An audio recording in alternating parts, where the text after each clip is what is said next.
Akcja waszego albumu dzieje się w Warszawie nocą. To jest taki czas, kiedy człowiek zostaje sam ze sobą i ma czas, żeby wszystkie myśli złe dopadły. Jakie lęki dopadają miejskiego człowieka o tej godzinie? Czy wiesz, zaczęło się od lęków. Ja się zastanawiam, czy zawsze dopadają człowieka nocą lęki, bo może być sytuacja taka, w której tak naprawdę dopadają cię bardzo pozytywne emocje nocą. Oczywiście. Nie wiem, mi się wydaje, że samotność przede wszystkim. Wszystko, co mogło się złego wydarzyć, to już się wydarzyło. Wszystko, co ma się wydarzyć złego, to się wydarzy dopiero rano, bo się zacznie cały młyn. Natomiast to jest taki bezpieczny moment, w którym można po prostu być. Chyba najbardziej jakaś samotność, jeżeli faktycznie tak jest, aczkolwiek nic mi się kojarzy raczej miło.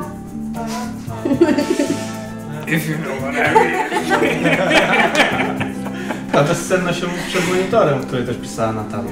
Mamy mnóstwo spraw, komunikujemy się ze znajomymi, w ogóle szukamy rzeczy, które nas fascynują, którymi się interesujemy właśnie w nocy, wtedy kiedy mamy na to czas. Tak? Że Natalia kiedyś jeszcze powiedziała bardzo fajną rzecz, która się odnosi do samej nazwy Nocny Supersen, że ta nazwa zwraca uwagę na taki konsumpcyjny charakter naszej rzeczywistości teraz, że pracujemy po to, żeby mieć kasę.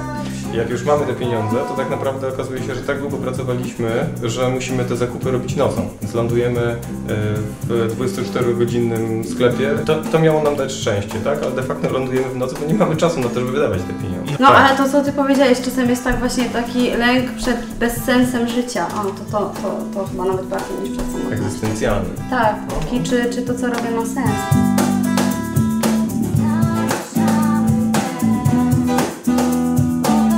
W dobie właśnie takiej masowej rozrywki, że wszystko właściwie jest zalane przez angielszczyznę, wy śpiewacie po polsku i śpiewacie o rzeczach, które są namacalne, tak? Które są właściwie codziennością. Komu wy sami dedykowalibyście tą płytę? Ja bym ją dedykował wszystkim osobom młodym, w miarę młodym, które mieszkają w dużej metropolii. Opisujemy to, czego doświadczamy przez pryzmat Warszawy, bo tutaj żyjemy, to miasto znamy, dobrze jesteśmy z nim jakoś związani emocjonalnie, ale wydaje mi się, że to samo, te opisy tych stanów emocjonalnych można było przenieść na mieszkańca Poznania, Wrocławia, Gdańska czy nawet Londynu. No na pewno to są tak naprawdę osoby może nawet nie tyle młode, co czujące się młodo, bo to jest Warszawa czy też miasto pokazane oczami 20-30 paru latków obecnych, ale docierają do nas sygnały od osób starszych jeszcze, które mówią, kurczę, no dokładnie to jest to, ja to czuję, tak? No, bo ta Warszawa, jakby ten klimat, no to na wszystkich się odcisną, tak? Klimat dużego miasta, te problemy. Osoby takie jak my, które tam urodziły się w latach 80. pamiętają pewne rzeczy, jakby nie trzeba tłumaczyć pewnych skojarzeń, bo one są oczywiste, czują od razu, że jest ten album. Tak samo osoby jeszcze starsze, bo one też to przeżywają. Zatem myślę, że te osoby, które być może same nie doświadczyły klimatu lat 80., znają to jednak z relacji starszych znajomych, rodziców i myślę, że jeszcze to doskonale czują. Wydaje mi się, że kolejne pokolenie już może tego w ogóle nie czuć. I to jest normalne, nie uważam, że to było złe, to po prostu tak się dzieje.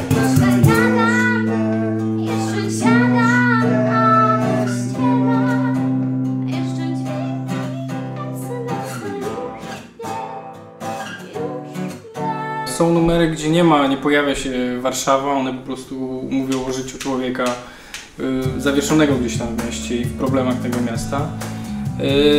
Gdyby puścić tylko te numery tym osobom, to one by jakby się, wydaje mi się, świetnie odnalazły w tej perspektywie. Ta Warszawa może w paru miejscach radzić osoby właśnie z innych miast i tak bazując na pewnych stereotypach mówić, a to o Warszawie, jacyś Bartowie o Warszawie śpiewają, gdzieś tam zmyć trzeba. Ale gdyby tej Warszawy nie było tylko podmienić tak naprawdę na inne miasto, to by nie było problemu. Ja uważam, że nie dałoby się podmienić. Znaczy, że może jest parę takich numerów, ale generalnie właśnie ja w tym widzę siłę, że tam jest oddany klimat konkretnie Warszawy, są podane konkretne miejsca też. Niektórzy ludzie mi mówią, że no ja dokładnie właśnie tak mam. Że ja dokładnie tak to czuję, jak słucham, tak jak jest w tej piosence. Skorygował o to, że jest tam dosyć mocno zarysowany chociażby wątek powstania warszawskiego. Tak. I rzeczywiście no, tego się nigdzie nie przyniesie. Każdy miał kiedyś imprezę podobną i właściwie każdy, a może zdecydowana większość, tą imprezą pod czyimś oknem był. Także to są takie rzeczy, które się pokrywają i w których stajemy i w jednej i w drugiej sytuacji. że my musimy rano wstać do pracy i nas drażni to, że ktoś śpiewa podobnym, ale często sami robimy to samo, tak? Dzięki tym tekstom zaczynałem odkrywać pewne rzeczy w mieście. Miałem jeszcze cały czas w głowie obraz Warszawy tak naprawdę z lat dzieciństwa, gdzie idziemy z ojcem na zakupy i po prostu wszystko jest szare, jest plucha i tak postrzegałem Warszawę w głowie, cały czas miałem taki schemat. I nagle zacząłem dostrzegać, że to miasto się przecież zmieniło, a ja tak naprawdę cały czas mam inny obraz w głowie tego miasta. To nie jest tak, że to jest miasto idealne, to nie jest miasto pachnące fiołkami, że w ogóle jest super wszystko ułożone. Te teksty też są takie, że część pokazuje, że jest jakaś sytuacja, jest problem, jest to miejsce na twoją reklamę, tak? Znaczy pokazane są te problemy miasta. Z drugiej strony jest dużo tekstów czy też fragmentów, gdzie jest pokazana prawdziwa miłość do tego miasta. Warszawa jest bardzo zróżnicowana wewnętrznie. To nie jest homogeniczny twór. Opinie też o samej Warszawie są sprzeczne. Z jednej strony uważamy, że to jest miasto super współczesne, a drudzy uważają, że nie, to jest miasto zaściankowe. Często mówimy, że tak, my chcemy tutaj pracować, ale nie chcemy tutaj mieszkać. Ja na przykład zawsze się czuję troszeczkę głupio, kiedy jestem w innym mieście i ktoś się mnie pyta, skąd jesteś, mówię z Warszawy, jest takie właściwie dlaczego? Przecież my się zupełnie nie różnimy. Mamy prawdopodobnie te same problemy też w takich miastach i te Warszawa nie sądzę, żeby nas tak bardzo zmieniała.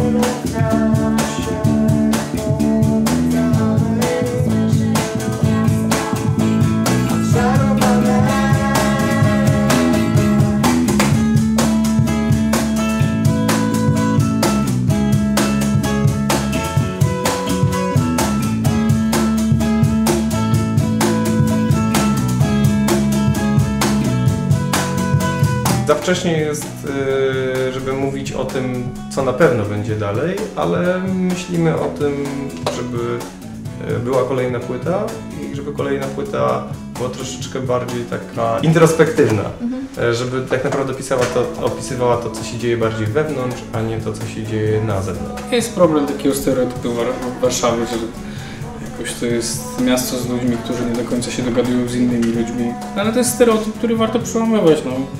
Źle by nie było, gdyby udało się jakoś po części tym projektem to zrobić.